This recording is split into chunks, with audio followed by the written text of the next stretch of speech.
It was a commercial shoot, I think for a condo ad.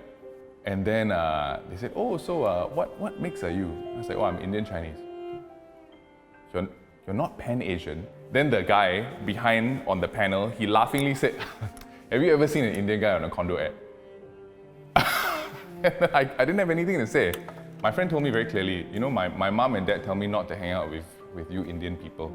You know, that's why if you go down to the void deck and you see the no soccer sign, right? It's black, the guy is black color. Hi, my name is Divian. I'm 33 this year.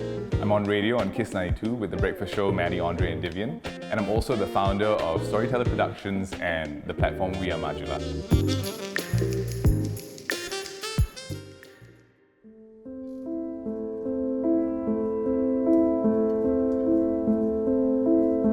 I found it was a bit more difficult to maintain relationships, to have people understand.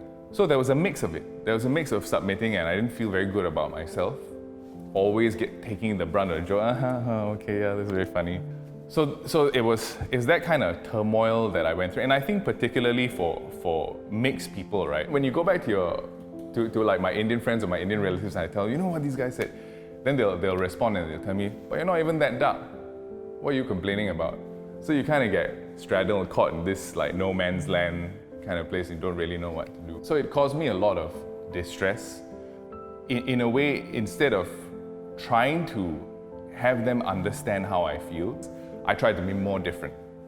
So I tried to be more artistic, I tried to be, you know, more delinquent almost, and I would do all these crazy things, but it was all an attempt to kind of find my place.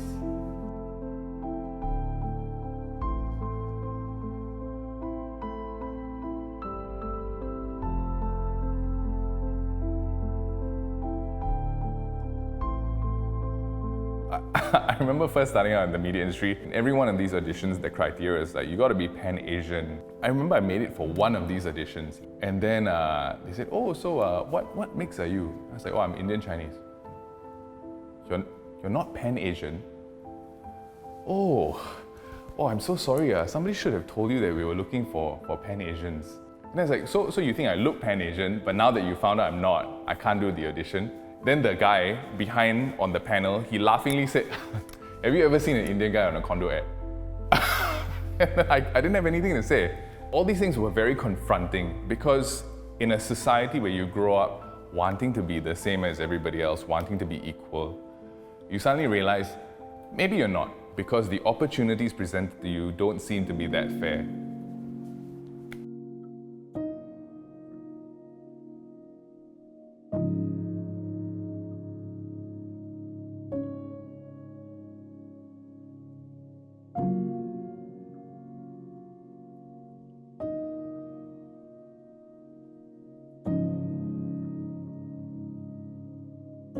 So somewhere in the middle of that journey, or the later end of that journey, I was in China doing an episode. There was this one part of it where we were just doing B-roll and we had to climb up this mountain. And I remember like close to the top, there was this really just expansive, open view, and I just felt drawn. And then I thought to myself, you know, my life has been almost flippant.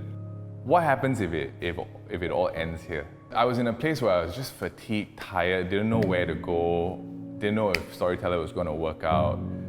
I felt like, okay, maybe I failed. You know, after this travel stint, what am I supposed to do? Selfish space, but just not present anymore.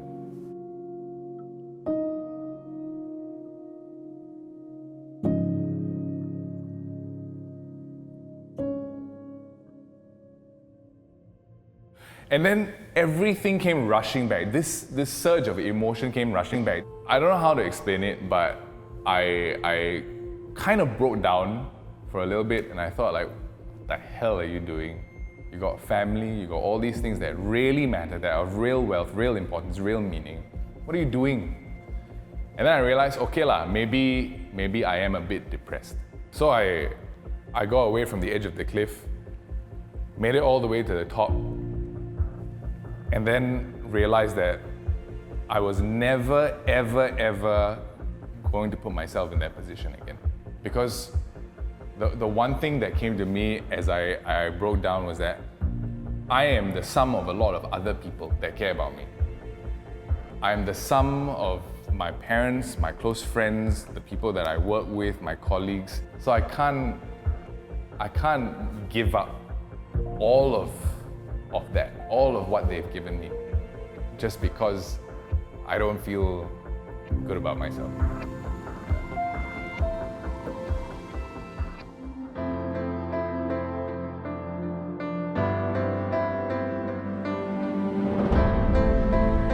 The whole idea of this destination, the bling and the flash and the this and that, rubbish. It's rubbish.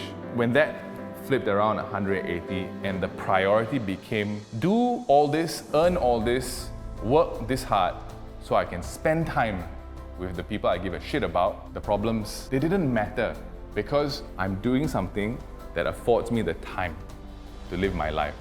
And living my life means making my wife smile, visiting my parents, trying to stop my gigantic dog Django from killing my dad.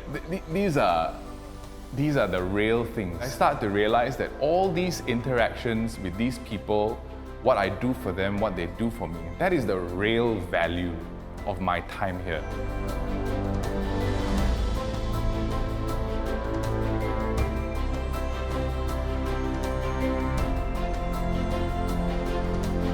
I think if my younger self, were to have a window into what was happening with me today, he would have shaken his head and gone like, what a loser, I failed. But I think if I looked at my younger self and I saw that dumb punk trying to fight every damn battle, trying to go to every event, trying to be this and that, I would have thought to myself, what an absolute idiot. And it's always strange to me to think that a lot of people start liberal when they're young and then they become conservative when they're older, when they realize they have more things to protect. So my younger self would call me a dumbass, and I would probably say the same.